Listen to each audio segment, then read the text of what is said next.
Saúdo, amada igreja, na santa paz do Senhor Jesus, amém? Que ótimo, que bom que o Senhor nos concedeu este momento para nós compartilharmos também a sua palavra, que tem nos edificado a cada dia. Eu quero ler com os irmãos capítulo 22 de Lucas. Vamos ler do versículo 39 ao 42. Lucas 22.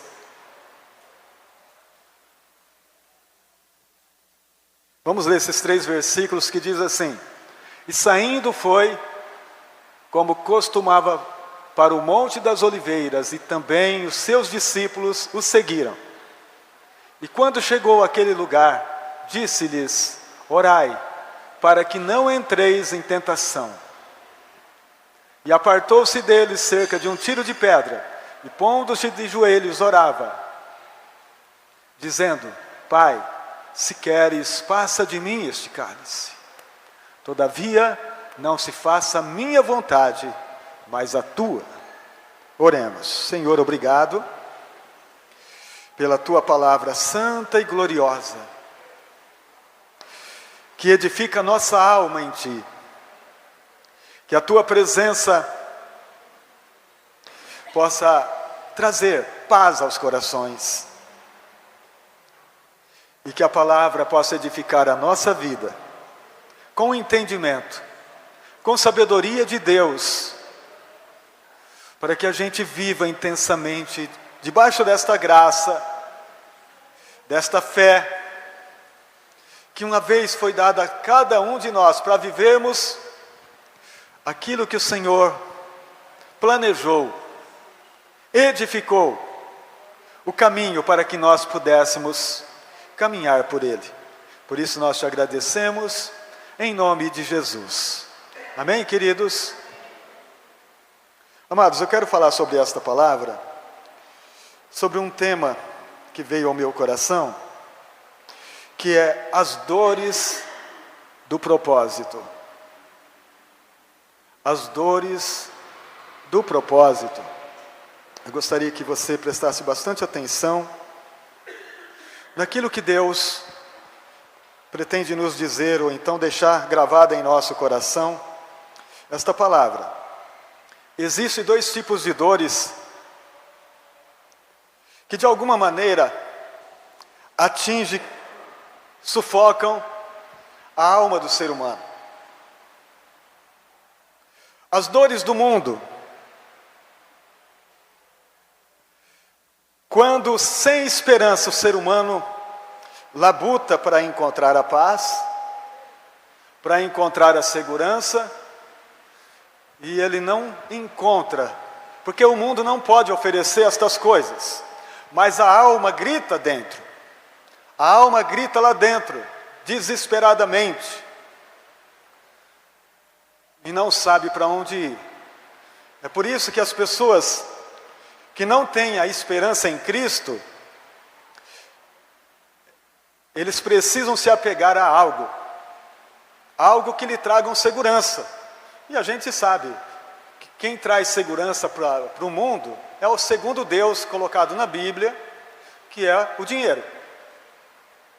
Que é aquele que, de alguma maneira, traz alguma coisa aonde as pessoas possam se dizer: eu estou seguro. Mas as dores da alma, mesmo que eles tenham muito, ela não passa. As dores, a aflição que está lá dentro do coração, dentro da alma do ser humano, que não tem o conhecimento de Deus, ele pode ter muito ouro, muita prata, ele pode ter de tudo muito, e mesmo assim a alma dele não se aquietar, não ter sossego, não ter paz. Então essa é a dor do mundo. A segunda dor é a dor que os filhos de Deus sentem. A partir do momento que nós encontramos Cristo, que nós começamos a entender o seu propósito, ou mesmo que não entenda, começou a andar com Cristo, nós temos que enfrentar uma dor, que é a dor do propósito.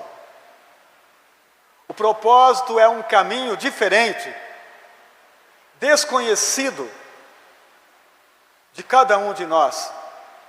A gente não conhece, é um caminho novo. Porque a partir do momento que nós encontramos Cristo, aliás, que Ele nos encontrou, a Bíblia diz que nós nos tornamos novas criaturas. As coisas velhas passaram e tudo se fez novo. Então, a partir desse momento, nós vamos viver em novidade de vida.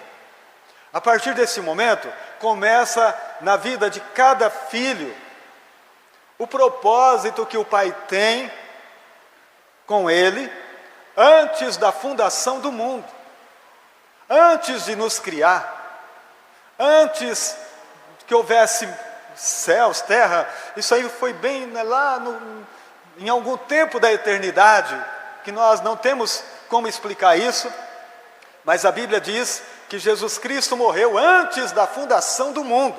O Cordeiro que foi morto por nós, já estava escrito isso.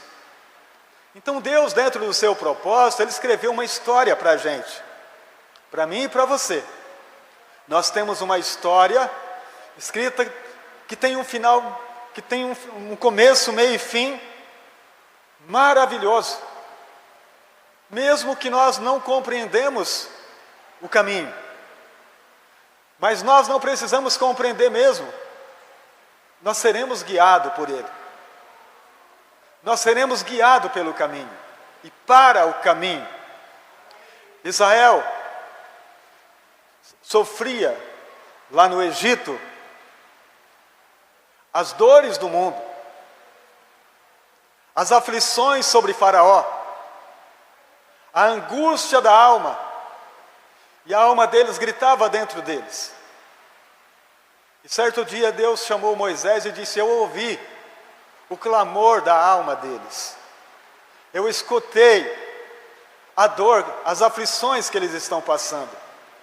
Mesmo eles, amados, tendo um pai que andou com Deus, mas eles não conheciam o Senhor. Eles viviam lá em Israel, no Egito, sem conhecimento. E eles estavam lá, e a dor da opressão sobre Faraó consumia eles. E Deus escutou. E Deus, através de Moisés, Ele tira o povo de Israel do Egito. A partir da saída, que foi o dia do sangue nas vergas das portas, nos portais das casas em que eles moravam. A partir daquele momento em que o cordeiro foi morto, e que o sangue foi passado nas vergas das portas, como está escrito em Êxodo capítulo 3, capítulo 5, 6 e até o 12, que nós vamos encontrar a saída deles. Até naquele momento, quando o sangue é derramado, e que eles recebem a liberdade e autorização para deixar o Egito. Quando eles viram as costas para o Egito, eles estão seguindo um caminho. E esse caminho para eles pensam que conhecem o caminho, porque eles conhecem toda a região. Eles acham que sabem o caminho. E diz, dentro de 3 ou 4 dias a gente chega na terra prometida. Mas a palavra de Deus diz assim no capítulo 13, se não me falha a memória, de Êxodo, que Deus os guiou por um novo caminho, que eles não sabiam, que eles não conheciam. Mas era um caminho que estava embutido nele o propósito de Deus, para que eles, não vendo a guerra, voltassem para trás, mas que eles pudessem aprender com Deus. O propósito de Deus, amados, a partir desse momento, é que eles recebam entendimento de ter intimidade com Ele, de ter Deus como seu pai, Deus como seu guia, Deus como seu provedor. Deus quer ensinar tudo isso para eles no caminho. Deus quer que eles tenham um apego a Ele, que eles esquecem o Egito, esquecem Faraó e se unam com um entendimento novo para servir ao Senhor. Então, quando eles chegam diante do Mar Vermelho, tem uma nova aflição para eles, mas não é mais a aflição do mundo, é a aflição do propósito, porque atrás deles vem Faraó. Começa então a aflição do propósito, as dores do propósito. É isso que nós precisamos entender, que nós vamos ter aflição, mas a aflição que a gente passa aqui no mundo não pode ser provocada pelo mundo. São aflições provocadas pelo propósito. Todas as vezes que eu estou aflito, eu preciso fazer uma coisa: me ajoelhar, me achegar a Ele, dizer: Senhor, estou aflito, Senhor, eu estou angustiado. E quando você se achega a Ele, a palavra de Deus diz assim, que Ele é bem presente na hora da angústia, que Ele é um Deus presente na hora que nós estamos passando por momentos de lutas e dificuldades. Ele está presente. Então, amados, quando eles chegam ali, agora eles não têm mais nada a ver com o Egito, eles não têm mais nada a ver com Faraó. O Faraó já era, o Faraó ficou para trás. Só que eles não entendem isso.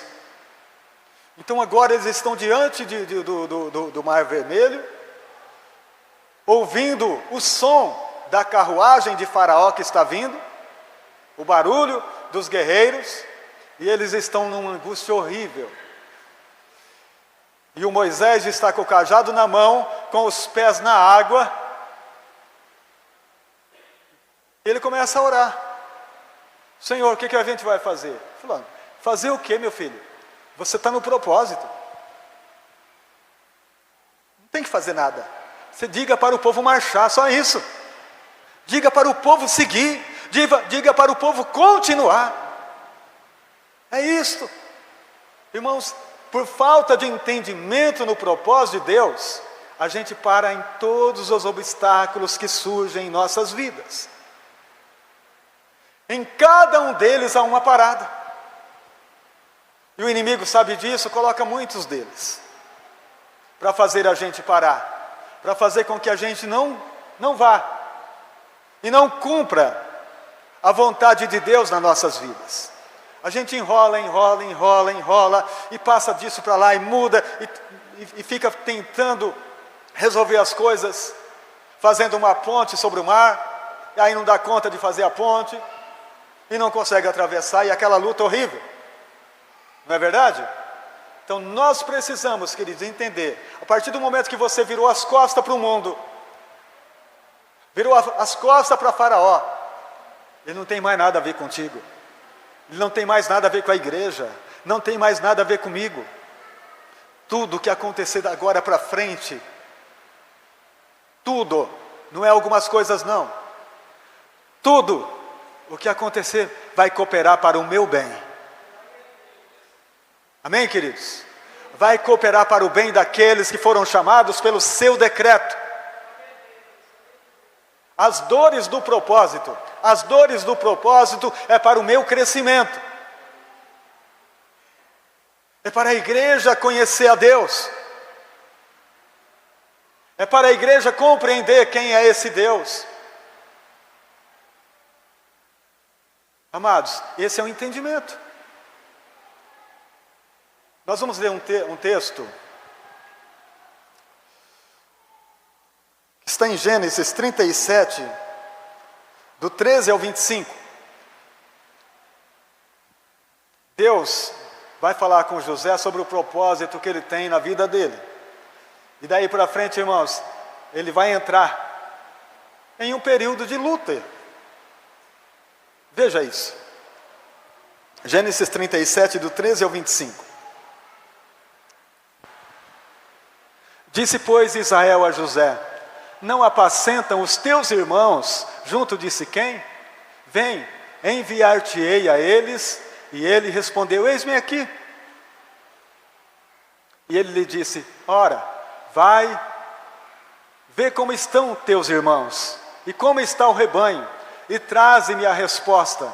Assim o enviou do vale de Hebrom, e foi a Siquém.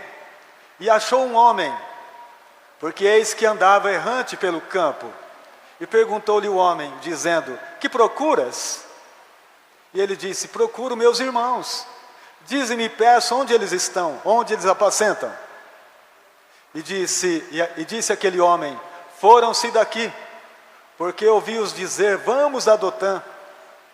José, pois, seguiu atrás dos seus irmãos, e achou-os em Dotã.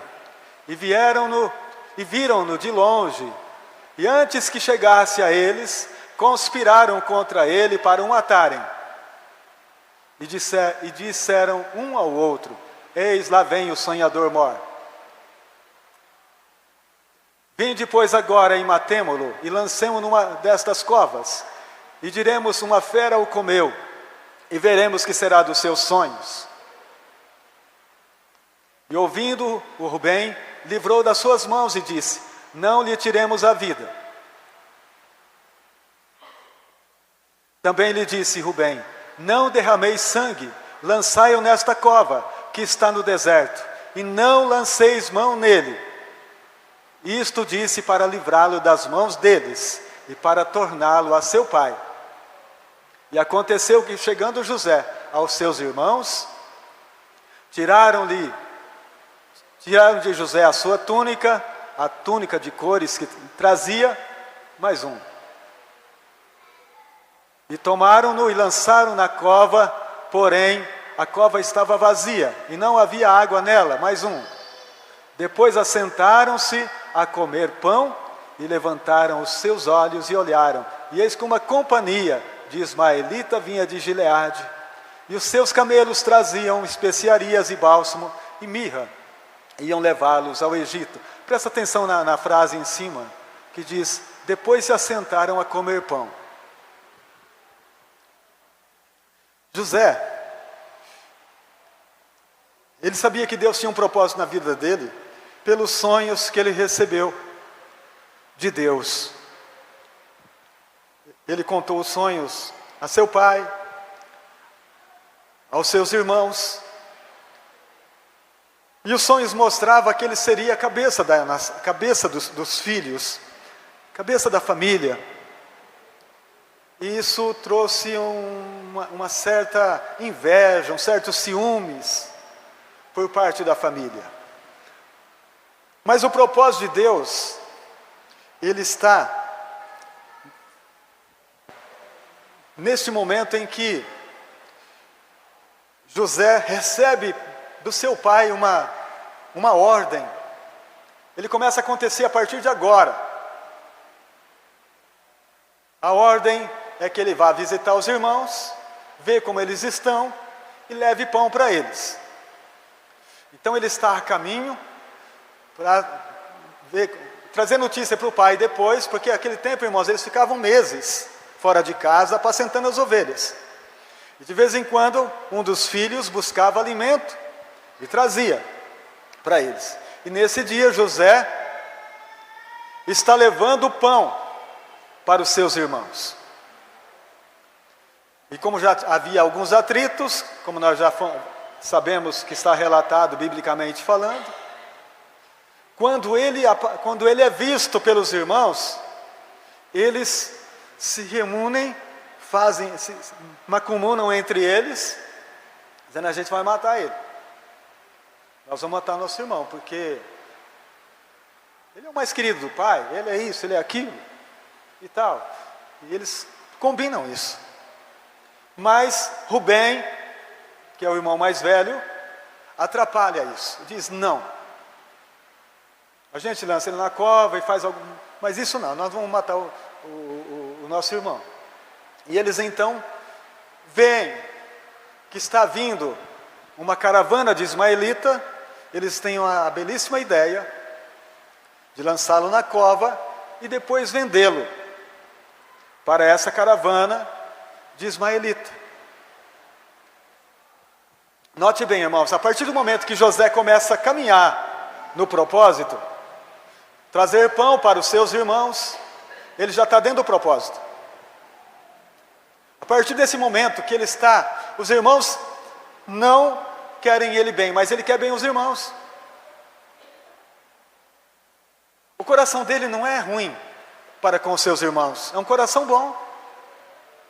Ele ama os irmãos, embora os irmãos estão com o coração duro contra ele. No propósito, irmãos de Deus, sempre será assim. Você vai amar mesmo sem ser amado. Você vai querer o bem, mesmo todos querendo o contrário de você. Então agora, dentro do propósito, José não entende o que está acontecendo. Mas ele está caminhando no propósito de Deus. Ele está sendo levado para o propósito. E daqui para frente, a sua luta será cada dia maior. Mas cada uma delas o faz crescer. Ele não sabe que ele está caminhando para um trono, para receber um trono. Porque Deus não lhe falou isso. Deus não falou nada para mim. Deus não contou para você. Mas dentro do propósito, existe um trono para nós. Sabia? Quem vencer, se assentará comigo no meu trono. Assim como eu venci e assentei com meu Pai no seu trono. Existe um trono para a gente ou não existe? Então nós estamos caminhando para se assentar no trono, com Jesus. José não sabia, mas eu sei, amém? Porque ele contou para a gente. Jesus contou para nós. Jesus já revelou para nós o propósito da nossa vida aqui na terra. É necessário que a gente compreenda e conheça. Irmãos, e dê menos trabalho para Deus. E não deixa o Senhor tão chateado com as nossas perguntas, com os nossos choros sem sentido, de filho mimado. Ah, por que eu estou passando por isso? Ah, eu não mereço isso. Ah, mas Deus não está comigo. Irmãos, é apenas uma coisa, você está no propósito. Você está caminhando no propósito. E o propósito vai fazer você amadurecer. E o propósito vai fazer você conhecer a Deus. O propósito vai fazer você levar pão aos seus irmãos. E não ser bem recebido por eles. E não ser amado por eles. Mas você precisa levar pão para eles. Você entende ou não? Como Paulo disse, amando mais e sendo menos amado. Eu amo e sou menos amado, mas nem por isso eu vou parar na caminhada. Uma coisa eu faço, esquecendo das coisas que para trás ficaram, prossigo para o alvo que é Cristo Jesus. José, em cada aflição, em cada luta, em cada dificuldade ele crescia. Prisão, calúnia, angústia, sofrimento, ele crescia. Ele crescia a ponto de se tornar o primeiro homem do reino do Egito. O homem mais, não estava acima só de Faraó. Quando Faraó estava sentado no trono, porque fora do trono ele era igualzinho Faraó. Faraó falou, só quando eu estiver no trono, você é menor que eu. Mas aí, ó, você pode fazer tudo o que você quiser, da maneira como você quiser, faz tudo o que você achar direito. E José fez, porque agora ele entendeu o porquê de tudo aquilo que ele passou. Ele entendeu as dores do propósito, as dores da aflição. E quando a fome chegou, os irmãos precisavam do quê? De pão. E ele estava prontinho para mandar pão, amém, queridos? Precisava de pão, a fome. E ele, em tempo algum, ele reconheceu os irmãos, mas mandou o pão. E no final, ele trouxe eles para morar com ele. É pão, é vida. Deu para entender, amados? Vamos ver outro texto? 1 Samuel 17, do 17 ao 18.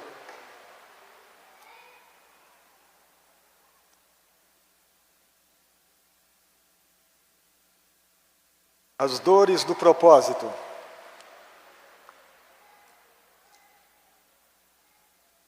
E disse Jessé a Davi, seu filho: toma, peço-te, para teus irmãos um efa deste grão tostado, 10 pães, e corre levá-los ao arraial a teus irmãos. Continuando.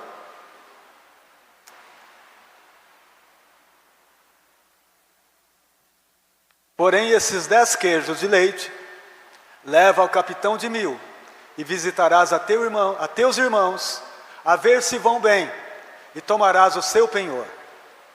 E estavam Saul a eles, e todos os homens de Israel no vale do Carvalho, pelejando com os filisteus. Esta passagem faz referência do gigante Golias, mas vocês notem aí, irmãos, novamente, o que está acontecendo. Jessé chama Davi, que já tinha sido ungido pelo profeta Samuel, tinha sido ungido rei de Israel, mas ele continuava sendo um pastor de ovelha. Ele não estava no trono. A partir dessa unção começava um propósito na vida de Davi. E para ajudar nesse propósito, Deus usa o pai de Davi. Filho, pega essas espigas, esses 10 pães, e mais isso, e leva para os teus irmãos. Vai levar pão para os seus irmãos, que eles estão na guerra. E faz isso, ele dá as ordens, e Davi cumpre fielmente. Ele vai para o campo de batalha, aonde está acampado o exército de Israel, e ele faz exatamente como o pai disse, leva pão aos seus irmãos. E ali ele começa a ouvir uma conversa, que tem um gigante que está afrontando, ele vai conversar com seus irmãos, os irmãos ficam indignados. O que é isso que você quer aqui? Você é um garoto. Ele não é bem recebido para com os irmãos, mas o propósito já começou. O propósito de Deus na vida de Davi começou. Então assim, parece que o que vai acontecer agora é muito bom. Porque Davi, ele vai matar o filisteu. Ele vai livrar Israel. Se fosse só isso, seria uma bênção. Ele já poderia assumir, porque o povo agora ficou do lado dele. O povo gritava a favor dele, que o Saul feriu 10.000 e o Davi feriu milhares. Davi já era consagrado agora, a partir desse momento, ao rei de Israel. Ele podia sentar no trono imediatamente. Não, irmãos, não é assim que Deus trabalha. Presta atenção nisso. Primeira coisa que Deus quer que a gente aprenda é caminhar com Ele. Davi não sabia ainda. Ele era um garoto. Então agora, Deus vai colocar Saul para correr atrás de Davi. para ele esquecer a vanglória, eu matei um gigante, eu venci. Imagina se ele senta no trono imediatamente após matar o gigante. Que arrogante seria. Não teria aprendido nada. Mas Deus fez com que ele fosse perseguido. E através da perseguição, cada uma delas, ele invocava ao Senhor. Lá no meio da perseguição, os salmos eram escritos. O Senhor é meu pastor e nada me faltará. Lá no meio da perseguição ele escrevia: eleva os olhos para os montes, de onde me virá o socorro? O meu socorro vem do Senhor, que fez os céus e a terra. Lá no meio da perseguição, ele se tornou íntimo de Deus. E o Senhor guardava. E o Senhor livrava, e o Senhor falava com ele, e o Senhor lhe dava as instruções. Mas ele, irmãos, tudo isso começou quando ele levava pão para os irmãos. Mas Deus queria que ele não desse somente pão para os irmãos, mas para uma nação inteira. Que não fosse apenas os irmãos que fosse alimentado pelo pão que ele estava levando, mas que ele fosse o melhor rei de Israel. Que ele fosse alguém que tinha em sua mente, em seu coração, Deus acima de todas as coisas. Deus como seu guia. Uma coisa pedi ao Senhor e a buscarei, que eu possa morar na casa do Senhor todos os dias da minha vida, para contemplar a formosura do Senhor e aprender no seu templo. Quando você lê os seus salmos, você começa a perceber a intimidade que este homem tinha com Deus. Que ele não fazia nada sem antes perguntar para o Senhor. As únicas coisas que ele não perguntou para o Senhor, deu tudo errado. E vocês sabem, não é verdade? Quando ele não perguntou, deu tudo errado. Então agora, quando ele se torna rei de Israel, ele tem a oportunidade de ser o rei que Deus escolheu. O homem segundo o coração de Deus. Alguém que guiaria a nação com justiça. Que ensinaria a justiça ao seu povo. E fizesse com que o povo de Israel temesse ao Senhor. Temesse a Deus sobre tudo, sobre todas as coisas. Amém, queridos? Nós podemos ler o segundo relato. O terceiro, né, agora. O terceiro relato, irmãos, é de alguém muito especial. Ele também veio trazer pão para os irmãos. Ele deixou o trono de glória e veio trazer pão para os irmãos. Veio trazer pão para os seus irmãos. E agora ele está nesse texto que a gente leu. E saindo foi como costumava para o Monte das Oliveiras. Também os seus discípulos seguiram. E quando chegou àquele lugar, disse: orai, para que não entreis em tentação.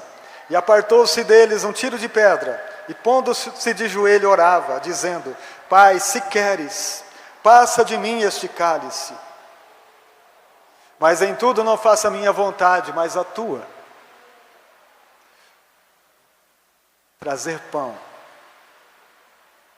Quantos pães tendes? 5. 3 peixes. Pai, eu sei que sempre me ouves. Abençoou e deu para a multidão que se alimentou. 5.000 homens, além de crianças e mulheres. E a multidão estava gostando do que estava acontecendo. Nós encontramos um irmão que dá pão. Um irmão que traz pão. Um irmão que alimenta. É o mestre. e a multidão cada vez maior, e multiplica pão daqui e dali. Aí no capítulo 6, do livro do Evangelho de João, ele vai dizer: gente, não é este pão aí que eu vim trazer. Eu vim trazer para vocês a minha carne, o meu sangue. Quem de mim se alimentar, terá vida eterna. Ah, eu sou o pão vivo que desceu do céu. Não é o pão que vossos pais comeram e morreram, porque quem de mim se alimentar vai viver eternamente. Jesus, o pão que desceu do céu, o alimento eterno, para todos aqueles que se alimentarem da sua comida, da sua bebida, que é Ele mesmo. Já passou da morte para a vida. É o alimento eterno. Então Jesus, Ele veio dos céus, nasceu em Belém da Judéia, como homem, como um bebê. Durante 30 anos, viveu como uma pessoa comum. Mas com 30 anos de idade, ele está diante de João Batista para ser batizado por ele. E naquele momento João tem a revelação do Espírito Santo que diz: eis aí o Cordeiro de Deus que tira o pecado do mundo. O sacrifício vivo que foi ofertado pelos nossos pecados naquela cruz, que tirou o pecado do mundo todo que quiser, do mundo todo que aceitar, se alimentar desse pão que Deus, Ele disse: eu sou o verdadeiro pão de Deus. Meu Pai colocou a mim na mesa de vocês, para vocês se alimentarem e viverem, receberem força, bom ânimo, coragem e ousadia para lutar. Não é o caso de vossos pais que comeram maná e morreram. Mas quem come de mim, quem se alimenta de mim, jamais terá fome, jamais terá sede. Esta é a revelação. Ele também veio trazer pão para os irmãos, mas os irmãos não conheceram. Ele veio trazer o pão para os irmãos, mas os irmãos não entenderam. Os irmãos perseguiram ele. Os irmãos o levaram para a cruz, porque havia um propósito. E Jesus agora está sofrendo a dor do propósito, as aflições do propósito. Quando chega aqui no Getsemane, ele está suando gotas de sangue. No jardim do Getsemane, o homem pecou no jardim, o homem desobedeceu no jardim, e agora ele está suando no jardim dizendo: se queres, passa de mim este cálice, mas em tudo, não seja feita a minha vontade, mas a tua vontade. O homem, tendo tudo, simplesmente desobedeceu, e agora ele está suando gotas de sangue. Ele está ali em uma aflição infernal, dizendo: Senhor, misericórdia, eu não vou te desobedecer, eu não vou fazer o que Adão fez, eu vou te obedecer, Senhor, mesmo com dor, mesmo com aflição, eu vou te obedecer.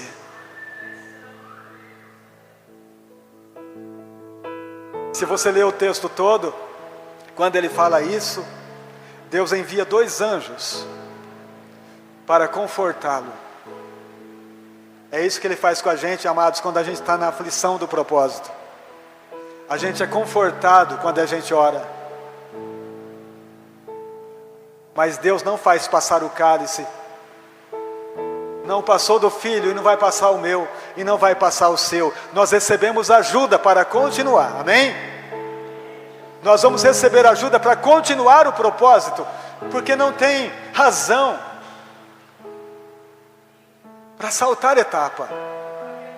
Não tem razão para voltar atrás, irmãos.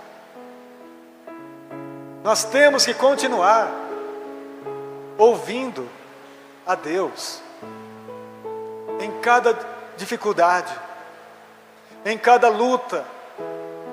Se está dentro do propósito, glorifica a Deus. No momento difícil, o que ele fez? Foi orar. É um ensino para a gente. Ele não foi reclamar com os discípulos. Ele até convidou eles para que orassem com ele. Mas eles estavam em um estado muito difícil. Eles não conseguiram orar. Mas Jesus orou. Quando nós entendemos isto, esse caminho, não é as dores do mundo que nós sofremos mais, queridos.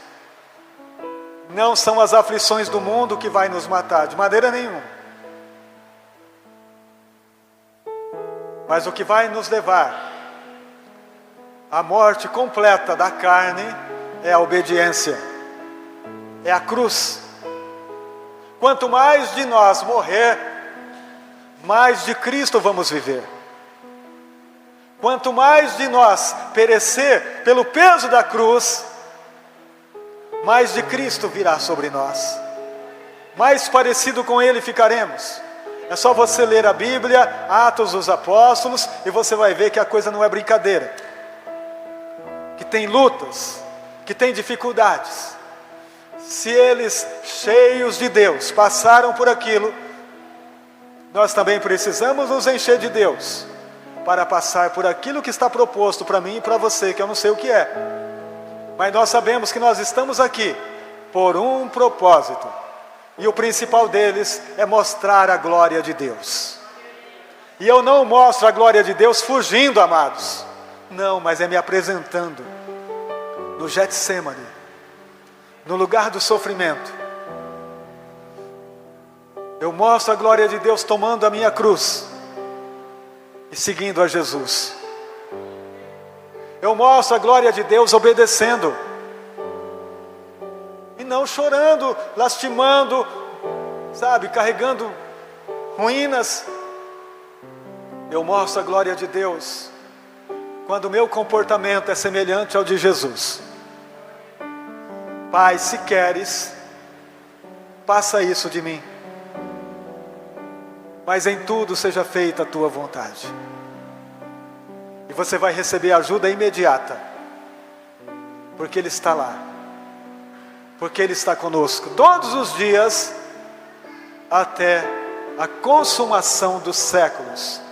Eu volto a dizer, nós já viramos as costas para o inimigo, para o Egito. Nós não somos mais apegados ao Egito, irmãos. O Egito não interessa. Eu não quero nada do que o Egito oferece. Mas eu quero buscar do alto as riquezas espirituais. As riquezas que me dá alegria. E que faz com que Deus seja honrado através das nossas vidas. O propósito de Deus para nós é que a gente honre a Ele. Amém, queridos? Com a nossa vida, com o nosso dia a dia, mostrando que a gente compreendeu sim, porque o propósito através de Cristo, amados, é todo revelado, não tem mais nada para ser revelado, está tudo revelado. Morremos ou vivemos, somos do Senhor. A partir do momento que eu virei as costas para o Egito, o meu Deus não é mais Faraó. O Deus que eu sirvo morreu na cruz e ressuscitou ao terceiro dia. Ele está sentado à direita de Deus Todo-Poderoso, e a palavra diz que Ele intercede por nós. E o Espírito dele intercede por nós com gemidos inexprimíveis. Então não há o que reclamar, queridos, há o que orar. ore. Tem alguém triste? Ore. Tem alguém contente? Cante. Tem alguém doente? Ore por ele. Unja ele. Abençoa ele. Traga ele para Deus. Ensine ele. Então, amados, aprenda isso nesta noite.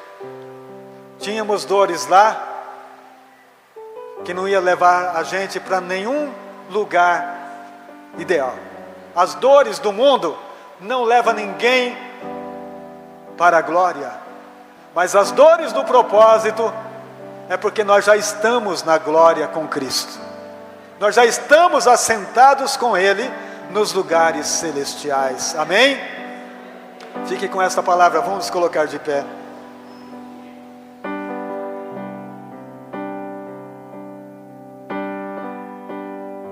Glória a Deus. A única.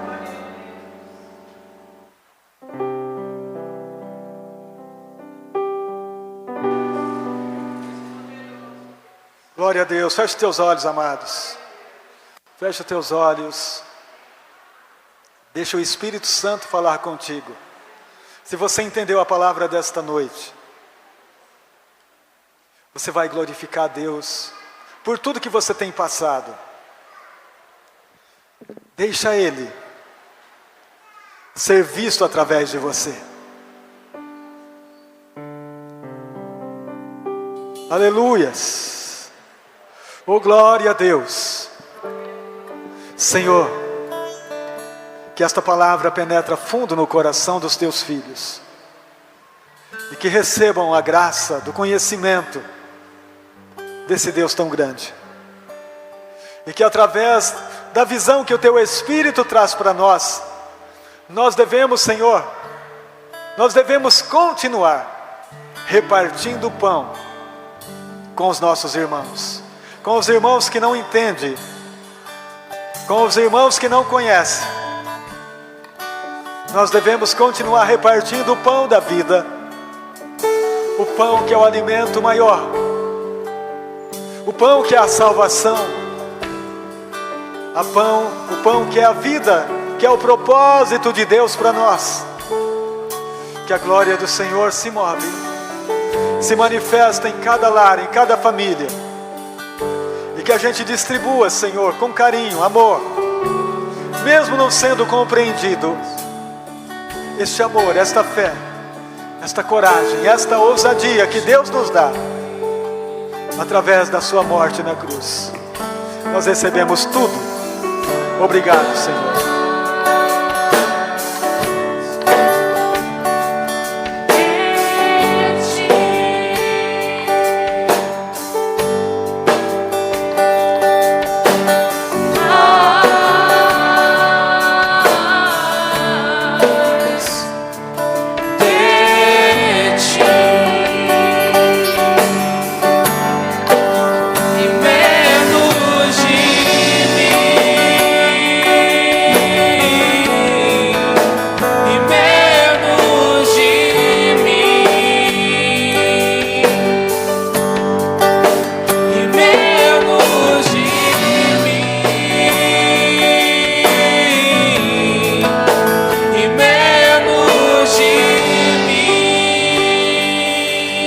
Glória a Deus. Louvado seja o teu nome, Senhor.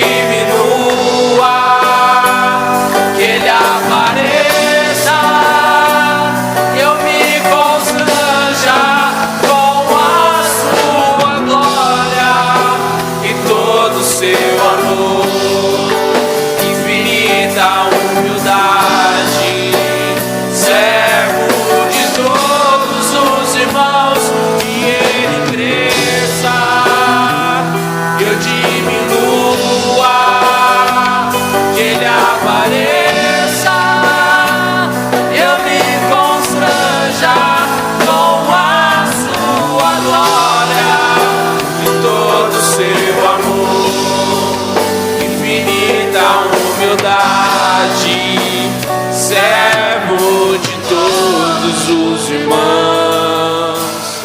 Aleluia. Glória a Deus. Que Ele cresça, que eu diminua. Servo dos irmãos. Irmãos, fomos chamados para servir. Nós servimos a Deus servindo a igreja, servindo os irmãos, servindo os necessitados, servindo aqueles que precisam. Nós servimos a Deus quando nós entendemos que servir a Deus é ser servo uns dos outros, é entrar nesse entendimento, e que essa sabedoria venha em cada coração, para a gente compreender o que Cristo fez por nós na cruz. Ele serviu quando nós não o conhecíamos, quando nós não tínhamos nada. Ele nos serviu e nos serve através da sua palavra. Ele é o alimento, é o sustento que nos põe de pé a cada manhã. Por isso, Senhor, nós somos gratos. Nós somos gratos, Senhor, por tudo que recebemos de Ti, sabendo que o propósito do Senhor é maior do que a nossa própria vida. É muito mais do que o Senhor tem para nós, do que a gente consiga entender, do que os nossos olhos possam ver, do que os nossos ouvidos possam ouvir. É maior, é muito maior.